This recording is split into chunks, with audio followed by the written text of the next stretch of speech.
Mengapa ada orang yang menyarankan kepada saudara sebagai pelayan Tuhan yang baru bergabung di dalam sebuah organisasi gereja mengambil pelayanan, kemudian orang itu mengatakan kepada Anda untuk diam, tidak perlu bersuara tegas terkait kebenaran daripada firman Tuhan. Padahal itu adalah tugas tanggung jawab saudara sebagai pelayan Tuhan, baik itu pertua maupun diaken. Namun di lain sisi saudara melihat bahwa pelayanan di dalam organisasi gereja saudara sedang mengalami carut-marut, sedang mengalami berbagai macam konflik. Halo, shalom umat pemenang. Pertanyaan ini sangat penting, karena seringkali nasihat untuk diam bukan sekedar saran bijak, tetapi bisa juga menjadi senjata halus untuk melumpuhkan suara kebenaran dalam sebuah sistem yang sudah rusak. Mari kita lihat secara alkitabiah, teologis dan praktis, mengapa hal-hal seperti ini sering terjadi di dalam gereja Tuhan, dan bagaimana seharusnya sikap seorang pelayan Tuhan. Diam dalam Alkitab bukan berarti pasif terhadap kejahatan. Banyak orang salah menafsirkan makna diam. Dalam Alkitab ada waktu untuk diam, tetapi ada juga waktu untuk bersuara. Pengkhotbah 3 ayat 7 firman Tuhan mengatakan, untuk segala sesuatu ada masanya, ada waktu untuk berdiam diri, ada waktu untuk berbicara.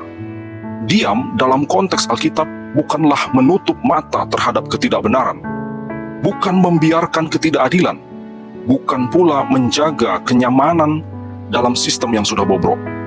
Diam dalam konteks ini hanya benar bila Tuhan sendiri yang menyuruh saudara menahan diri untuk sementara waktu. Seperti saat Yesus tidak membela diri dalam pengadilan, bukan karena ia takut, tetapi karena ia sedang menggenapi rencana Allah. Tugas saudara sebagai pelayan adalah menyuarakan kebenaran, bukan ikut arus di dalam sistem yang bobrok. Sebagai pelayan Tuhan, khususnya seorang pertua, engkau memiliki tanggung jawab moral dan rohani. Yesaya 58 ayat 1 firman Tuhan berkata, serukanlah kuat-kuat, janganlah tahan-tahan, nyaringkan suaramu seperti sangkakala dan beritahukan kepada umatku pelanggaran mereka. Matius 5 ayat 14 firman Tuhan pun mengatakan, hendaklah kamu menjadi terang dunia, kota yang terletak di atas gunung tidak mungkin tersembunyi. Ketika gereja mulai mengalami carut-marut, rusak oleh ketidakbenaran, kompromi, atau kepemimpinan yang tidak takut akan Tuhan, maka diam berarti saudara ikut menutupi dosa yang terjadi, memberi ruang bagi ketidakbenaran untuk tumbuh, mengkhianati tugas pelayanan saudara sendiri. Lantas saudara, mengapa ada orang yang bisa menyarankan demikian terhadap saudara untuk menghalangi saudara menyatakan suara kebenaran di tengah-tengah jemaat? Biasanya alasan dibalik saran ini, diam saja, muncul karena pertama, orang-orang itu takut konflik dengan pimpinan atau kelompok yang kuat. Yang kedua, tidak ingin dianggap sebagai pengacau. Yang ketiga, ingin menjaga stabilitas yang semu. Dan yang keempat, atau karena sudah lama terbiasa dengan budaya asal aman. Namun budaya diam seperti ini tidaklah alkitabiah dan menjadi lahan subur bagi kemunafikan rohani. Yehezkiel 13 ayat yang ke-10. Mereka menyembunyikan kesalahan umatku dengan selaput tipis, seolah-olah semuanya baik-baik saja, padahal tidak ada damai. Di dalam Alkitab terdapat contoh teladan yang harusnya sebagai seorang pelayan Tuhan, saudara dapat mengikuti contoh teladan ini. Mari kita lihat seperti Yohanes Pembaptis. Ia bersuara tegas kepada pemimpin yang berdosa, meski pada akhirnya ia dipenggal. Yesus Kristus sendiri menegur keras para pemimpin agama yang munafik. Saudara bisa baca di dalam Matius 23. Sementara Petrus dalam Kisah Para Rasul 5 ayat 29, tegas berkata, kita harus lebih taat kepada Allah daripada kepada manusia.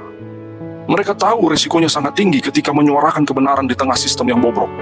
Tetapi kebenaran Allah tidak boleh dibungkam, hanya karena takut kepada sistem yang dibuat oleh manusia.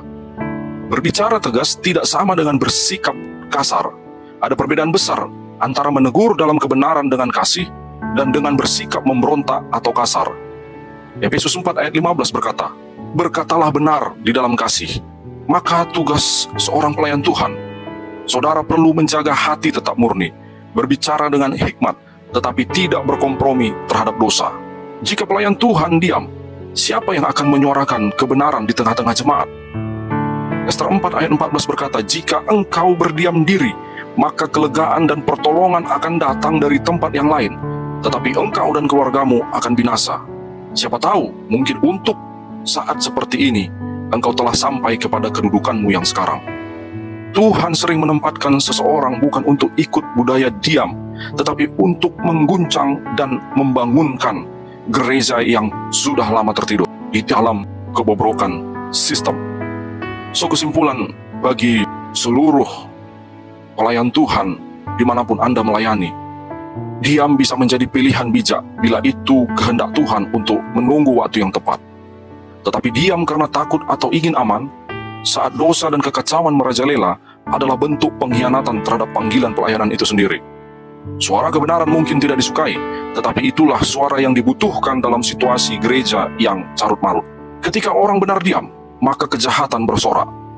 Diam dalam kebenaran bukan kerendahan hati, itulah bentuk daripada ketidaksetiaan.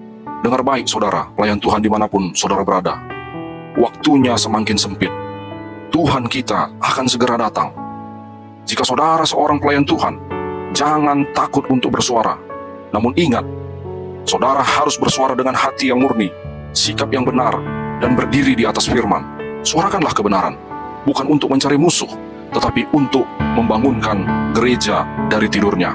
Tuhan Yesus mengasihi seluruh pelayan Tuhan yang tidak jemu-jemunya menyuarakan kebenaran daripada firman Tuhan di tengah-tengah jemaat.